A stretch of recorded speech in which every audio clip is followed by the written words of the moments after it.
just one or two shots could have taken me into fifth, and then it's really anybody's match. But again, he showed why he's a great champion, staying there mentally tough and finishing the match the way he did. And congrats to him and his team. No doubt he deserved it. So guys, first of all, a huge congratulations to Rafael Nadal. He did it, and I think it was one of his best matches against Djokovic. He came really hard right from the start, from the beginning. And that is something kind of, I feel like, unusual from Rafa, because he usually gets better and better during the match, because he is a type of guy, he needs to really warm up, he needs to get into the match deeply, and he needs to really start feeling his shots, and then he is an unstoppable machine. But in this case, he came right from the start so good, like he practiced 2 hours before the match. So he was really greatly pumped up, warmed up, and maybe the crowd pushed him right from the beginning to another level compared to Djokovic. But this whole match was a roller coaster. So the first set exceptionally well from Nadal, and Djokovic seemed to me like he was not on the court fully. So maybe it has something to do also with the atmosphere on the court, with the crowd, that the crowd was cheering for Nadal and they did not really pay attention to, let's say, Djokovic, and he looked to me like he was kind of bored by this crowd, and he lacked the real fighting spirit, and this went kind of throughout all the match like a roller coaster. So a long match, 4 hours and 12 minutes, and you guys, you actually voted in my vote. 55% of you voted for Djokovic and 45% voted for Nadal. There were 49 votes of total, and I believe most of the commentators and experts anticipated the exactly opposite, let's say, result. The conditions were cold, the balls were flying slower. That's something that for Rafa it can be a disadvantage, but at this moment I think he prepared so well for these conditions, and he took notes from the last year's match against Djokovic, that he really learned from all the, let's say, mistakes, and he prepared on a much better, also a tactical level. On the other hand, Djokovic, he went through the tournament really well without losing a set, but did he really face any real competition during the tournament? Did he really played any really competitive, highly competitive matches throughout the season? I don't think so. So Nadal, he had actually the advantage of playing more matches, more clay matches this year. Even if he got injured once again, he was kind of more in the game than Djokovic. So he had more experience on clay this year, and he clearly took advantage of that. So there are like few notes I took from this match, and one struck me really highly, because as we know, Djokovic, he's an emotional guy, and he didn't show his emotions during the match. He sometimes, he did like 2-3 times, he roared, he was a little bit on fire, but no real real hard emotions. He was kind of blocked in himself. That's kind of unusual, and often when this happens for Djokovic, he loses the big matches. If he doesn't really fire up, if he doesn't really come out with all his firepower, including the emotions, which can sometimes drive the crowd crazy and go against actually the crowd. And he didn't do that, and that's why I feel like he was kind of blocked a little bit. And it has also something to do with the crowd. He maybe felt like intimidated by the crowd. He was like, I should not do this because then the crowd will boo at me. But that's exactly what he must do. He must face the crowd. He must push the crowd a little bit on the nerves. He must a little bit go against it, and then he's in the position where he can beat anyone. But this did not happen, and I felt like sometimes Djokovic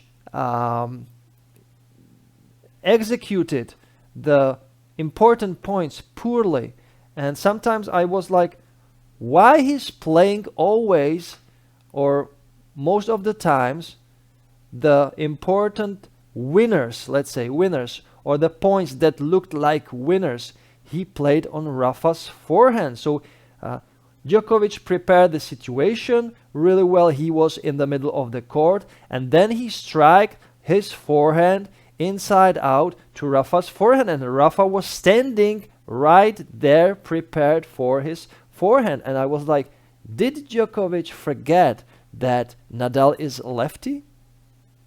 It looked like it. So it seems to me like he forget actually how Rafa plays, and maybe it's because he played against Rafa.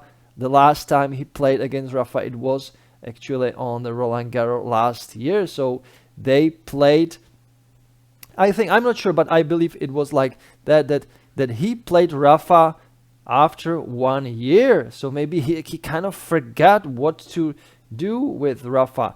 But that doesn't take any credit from Rafa. He played so good, tactically good. He moved better than Djokovic. He was attacking more than Djokovic. Backhand long lines were fantastic. Also, he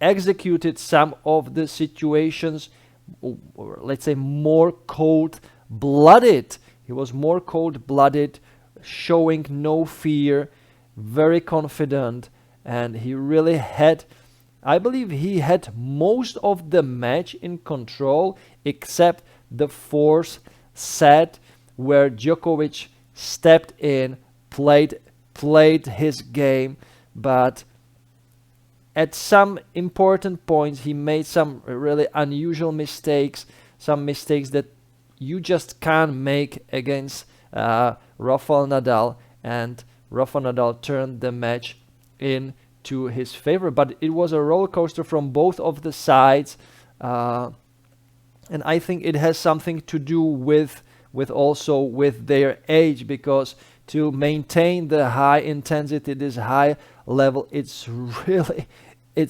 insane. It's really difficult.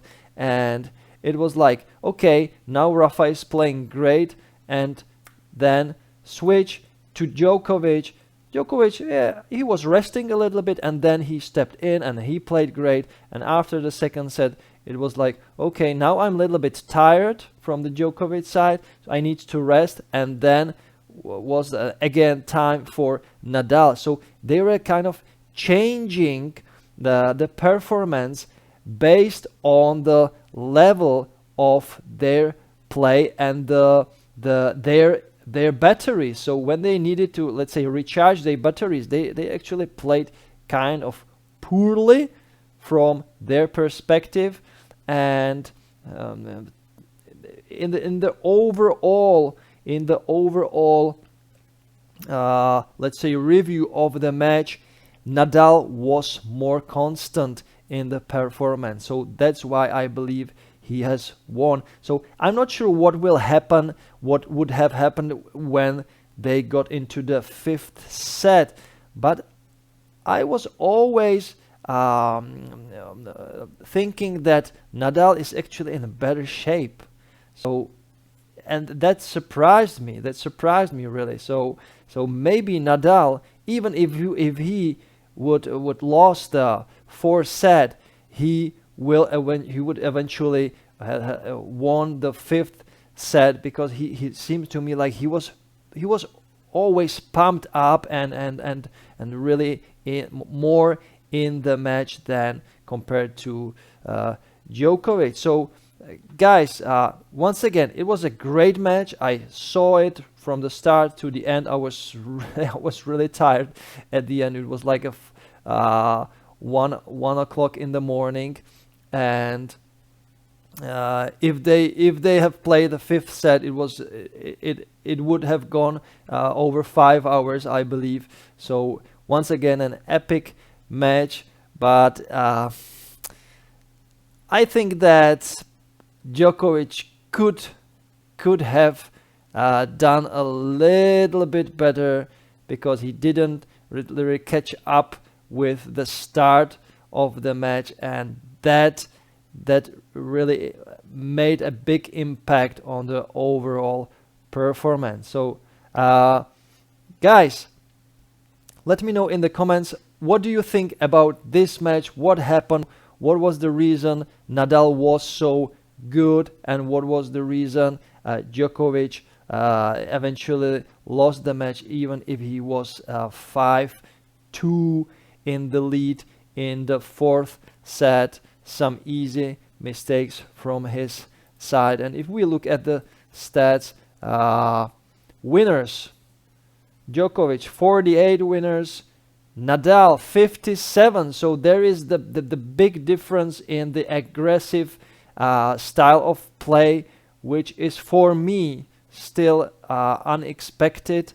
And unforced errors 53 for Djokovic and 43 for Nadal. So once again, a difference of 10 unforced errors and difference of 9 winners in favor of Nadal. That is, guys, that is a 19 points difference in the let's say overall performance, in the unforced errors and in the winners.